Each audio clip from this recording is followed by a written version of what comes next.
Woz Happening world. I'm your co-host today, as Patrick will be taking over. Patrick, go ahead. Hey everybody, I'm on the podcast again. Ben was nice enough to invite me back. So I think the plan for today's podcast is just to talk a little bit about the changing in culture, in society, in social interaction, and kind of everything that's around that. Between Ben and I, we have two pretty distinct perspectives on, how we were raised when we grew up.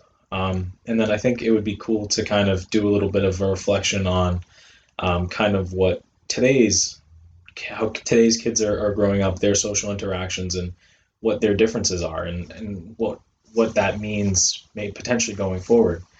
Ben, I think you were born in 1969? Yep, yes, I was. 1969. Yep, grew up in the 70s and Um, 80s. Yep, we'll let you guys do the math. Um, stop it. so you grew up in your prime days, or when you were a teenager, was in the 1980s, Yes, yes. right? So how would you say that growing up in the 80s is different from how I grew up in the early 2000s? So approximately 20 years difference, 25 years difference. Well, when I grew up, things were a lot different because, remember when I grew up, there was breaking. So like people didn't really fight. I mean, they grabbed cardboard boxes and went and broke dance to see who was better break dancer, and that was the battles. I mean, Yeah. we fought, but it wasn't like nothing major. Yeah. Then it progressed later on into gangster rap, and then people started getting more violent. But it was never to the point that it is now, like where people were killing each other and stabbing each other. I mean, we had those, but it Yeah. wasn't to the extent. I Yeah. mean, we only cared about drinking and having a good time.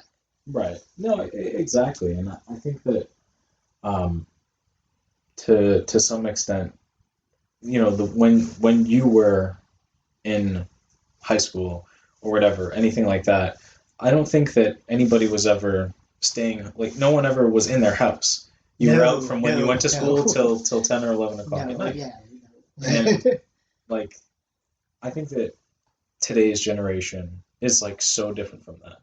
Because, well, I mean, apart from this virus, so many kids are, like no one goes outside anymore. No. Like no one goes down to the park, and like that's just so weird to me because I think so I was born in 1987 and I grew up, in the early 2000s. So, but we went down to the park. Yeah. We played at the park. We played basketball. You were gonna play with somebody that was down there, and you get to know people that live in your area that way. And the kids that are growing up today, they just don't. And part of that might be like having the access to things like cell phones. Like I didn't have a cell phone until I was a freshman in high school. No. And cell phones weren't even a thing that people had when you were in the 1980s. No, we had beepers. So that's very different. A lot of people just aren't going outside. No. And so that, I feel like those interactions that I had when I was a kid, like shaped me so much. Like those initial relationships and friendships that you have is like the building blocks to who you become. Oh, I agree. So The people who you hang out with, what you do. See, when I grew up, we were never home, and we would get bicycles, and we'd travel everywhere. Yeah, I'm talking exactly. pedal for hours to go to like Reading or Wakefield. Just it was adventure. Yeah. We wanted adventure. We didn't want to stay. We did the neighborhood. We knew the neighborhoods. We did Lynn. We knew everybody in Lynn, Yeah. but we wanted to outsource ourselves, like go find places to just have fun.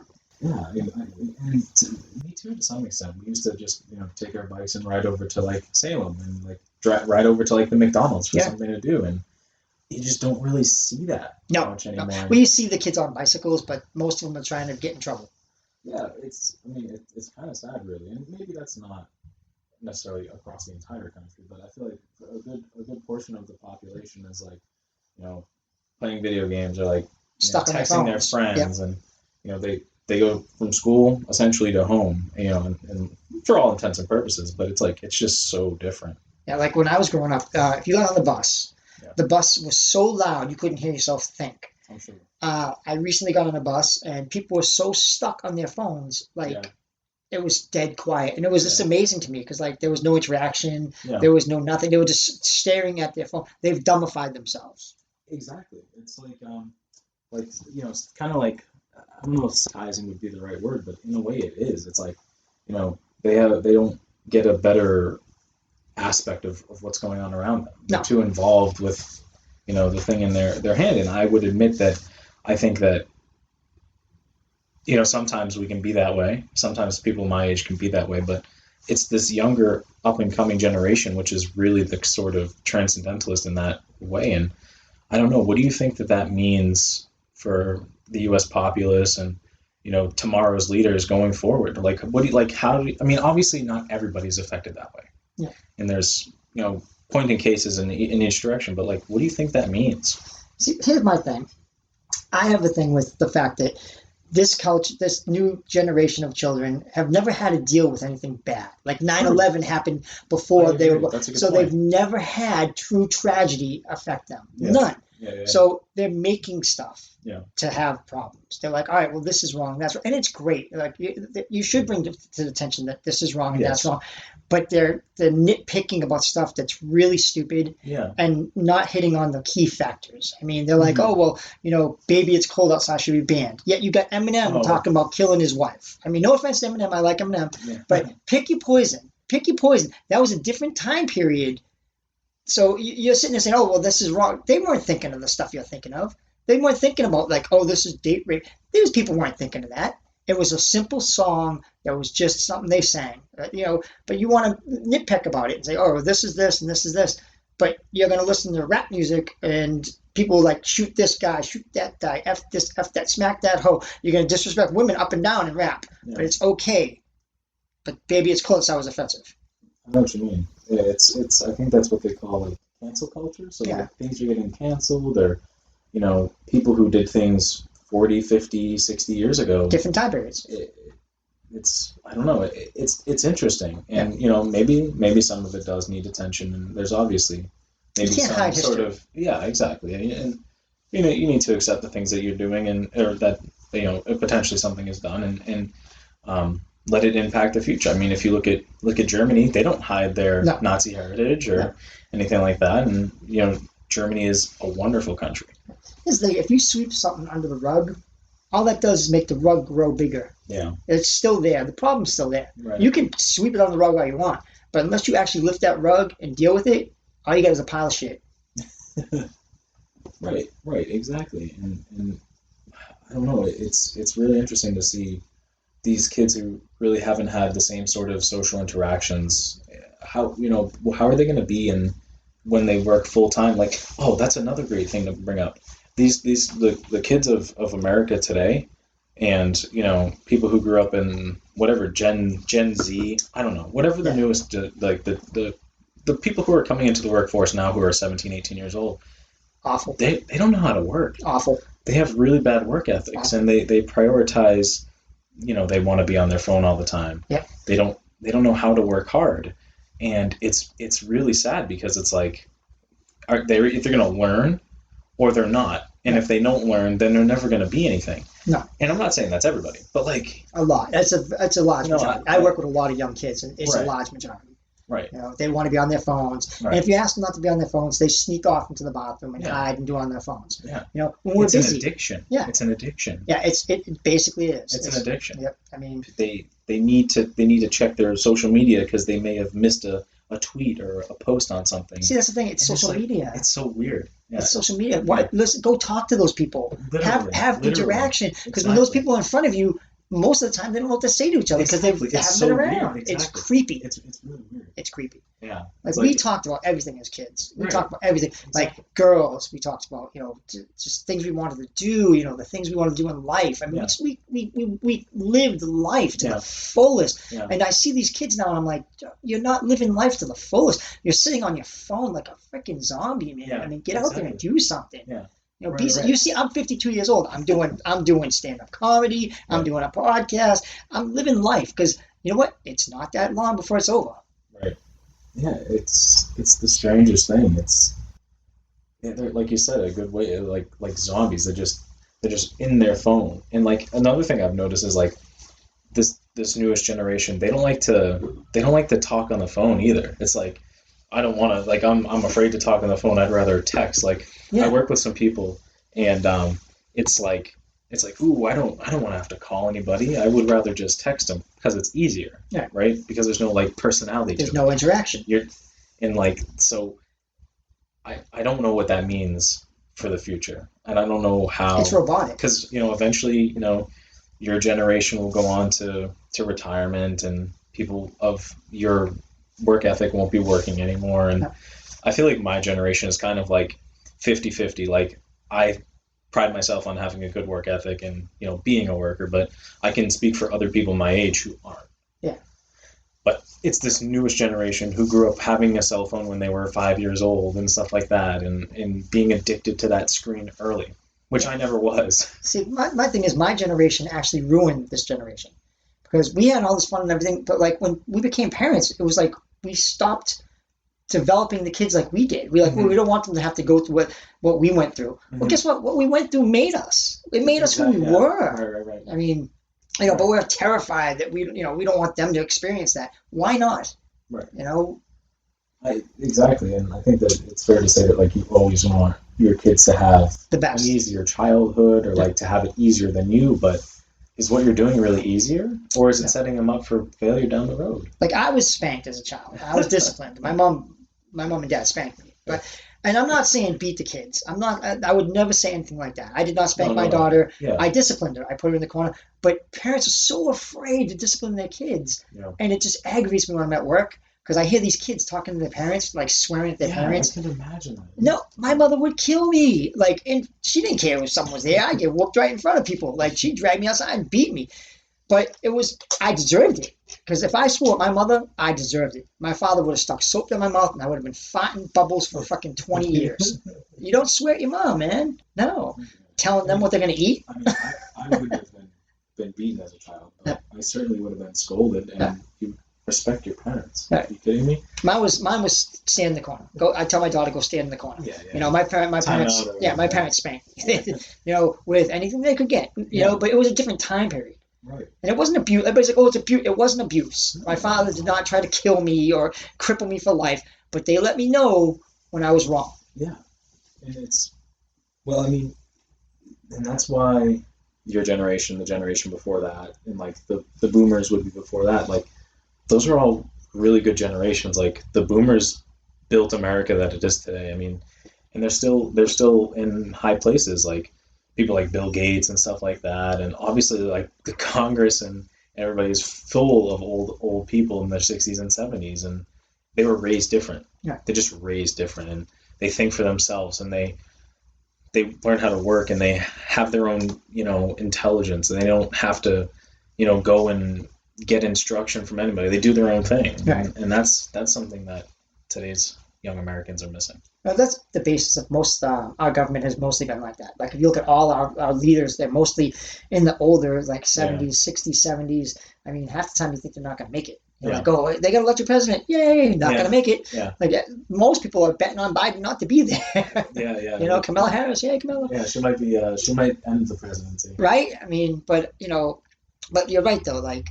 they have a different mindset, and it's the mindset. Mm-hmm. They actually went out and they went to college. They did things. They interacted. They have personal skills where the new generation doesn't. They don't interact. Right. And you bring up another point too, like with people who have college degrees now, like, so I have a 4-year degree and I am using it in my current workspace, but the value of a 4-year college degree is like, it's like basically nothing. That's like the new high school graduate, like your new high school diploma. Yeah, exactly. Like people who had a degree when you were, coming into the job force definitely had a leg up, but people like myself, I didn't feel like I did. Yeah. Like that's like the bare minimum these days to get anything half decent. Yeah, unless you went to an Ivy League school. Yeah, or like or an entrepreneur, or did your own thing, or sold something, or whatever. Yeah, other than that, no. It's. I mean, so Joe Smo from Idaho can come off the street and get. No offense to Idaho, but can get a job, and like match you and pay. Exactly. So someday maybe a doctorate degree or a master's degree is going to be that minimum, because there's so much competition, because everybody goes to college now.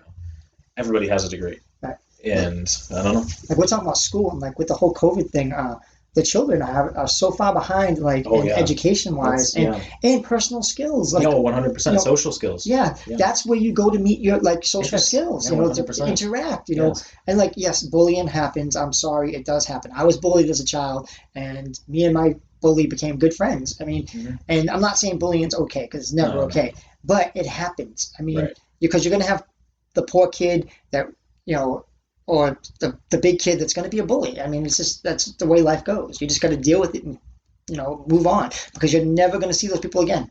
Yeah. You know, when you graduate high school, you never probably see those people again. Yeah. I mean, it happens, you know, I mean, it's a short time period in your life, and if you have to deal with it, it stinks, and it seems like forever because that's like your world right then and there, but it's not. Once it's over, it's over. I mean, you know, just be a better person than that person, because you look at them and say, all right, well, look, this is what you're going to be all your life. Exactly. I'm going to make myself something, you know?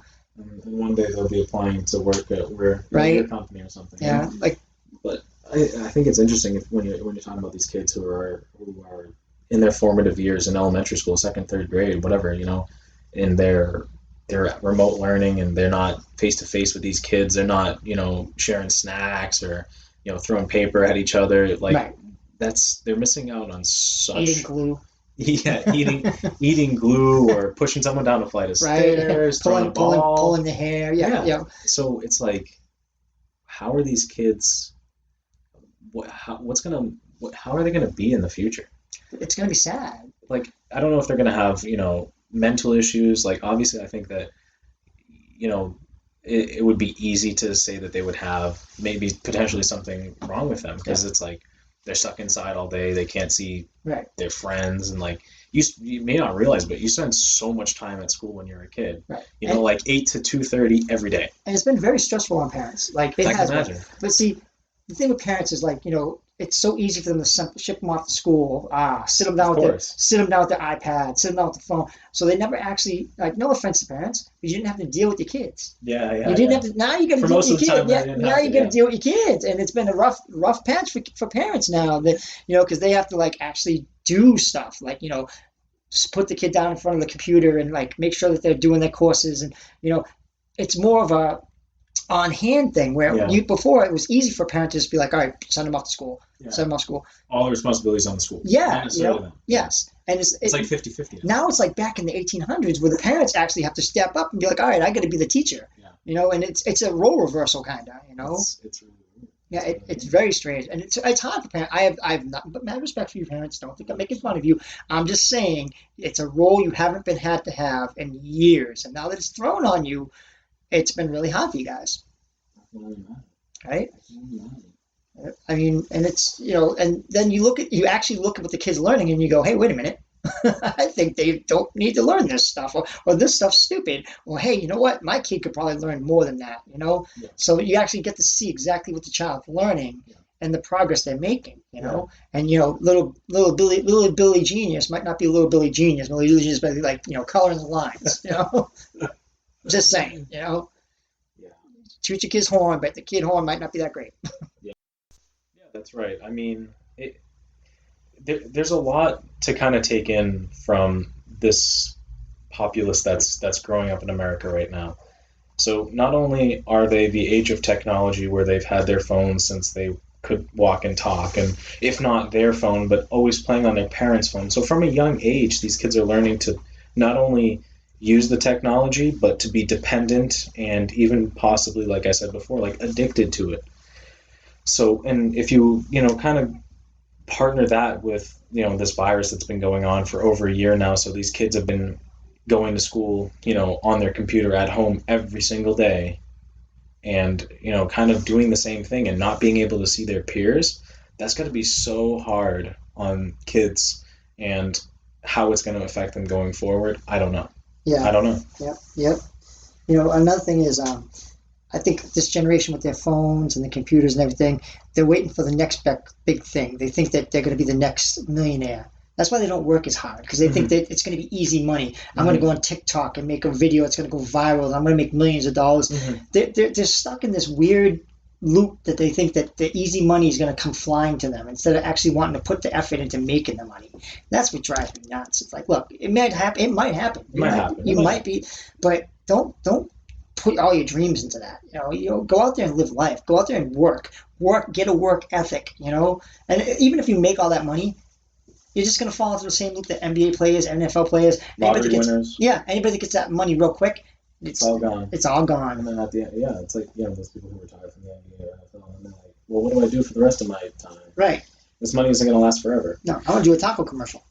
But and when you were just saying that, I was thinking to myself now, it's like, well, where did these kids learn that was like the right way? And it's because Kardashians. Well, Kardashians. But like their entire life, they've grown up watching people on YouTube and, like you said, now TikTok and stuff like that, and they think that's the way of life. But really, it comes from that's like less than 0.0001% of all Americans do that. Right. It's the lure of easy money. Yeah. Exactly. But someday they'll learn that working hard is the real key to a life, or they won't have anything. Like my generation, everybody wanted to be a rapper. Yeah. Everybody wanted to be a rapper because rappers are making all this money. Yeah, everyone wanted to be a rapper. Everybody was like, I can rap. You can't. Yeah. But that was our thing, everybody wanted to be a musician, everybody wanted to be a rapper, growing up with the hair bands, everybody wanted to make a hair band, everybody wanted to make a rap video. So now this generation is like, all right, well, I want to make a TikTok video. I want to make, the next big thing. Just be you. Yeah. Yeah. Well, I think, just to kind of wrap it up, in conclusion, I think that it's interesting to look at, the perspectives going across different generations in America, like you growing up in the 80s, myself growing up in the early 2000s, and then, into the late 2000s. But, and compared to these kids who were growing up in like the 2020s and, the late 2010s, and how it's going to be in the future. I mean, when we're old and they're the working class, what's that going to be like? What's America going to be like? Scary. I think so too. I think that, I don't know if we're doomed, but it's certainly going to be interesting. Yeah, because they don't have no work ethic. Yeah. But like I said, some of it's their fault, some of it's our fault. Parents, as my generation's parents, we should have been better at what we did. We knew what we were doing, and we could have stepped up better. Yeah. So that kind of puts me in an interesting spot too, because in the next 5 years or so, whatever, I'll probably have a kid of my own. Yeah. And how I am going to choose to raise that child will be based on what I see this current generation, how they're growing up. Yeah. And I'm going to do my best to do everything to not hinder them completely, but to try and at least experience a little bit of how I grew up, so that they can at least develop a work ethic, so that they can make something of themselves. Because only the hard, it's all about hard work and doing your best at whatever you do. Remember, like, Pokemon came out with a thing where you have to, go out on your phone and you have to go find... Pokemon Go. Yeah. And that was to get people out of their houses and to go do the things. That was great. The sad thing is people were actually too busy staring on their phone and were getting hit by cars. Yeah. Instead of, looking at the... And that's the thing. They're not looking at the world around them. That's true. They're looking at that one little box. Yeah, exactly. Yeah. That's a really... They have no idea what's going on around them. No. I mean, literally, but also... Oblivious. Yeah. Oblivious, and that's the sad part, because the world is such a beautiful place, and if you can experience the world and soak up everything like my generation did, soak up everything you can about your neighborhoods, your surrounding cities, the just go out and have fun and find parks and find things that will just make your mind blow. You didn't even know that the city might have something like that, Saugus Ironworks, or go to Marblehead and Fort Sewell and just go there and see these things in person. Spirit of 1776. Look, I can look it up on my phone too, but to actually be there in person is amazing. It is. Well, as always, we thank you very much for listening. I hope you enjoyed it, and if you did, I hope you consider listening to some other stuff. Ben and I have our own sort of mini-series, Old Dog and Young Buck, and we kind of discuss, the different parallels between his experiences and mine, with sports and other cool things. But as always, thank you for watching. And Ben, if you want to cap it off. All right. Well, listen, tune in next time to Woz Happening.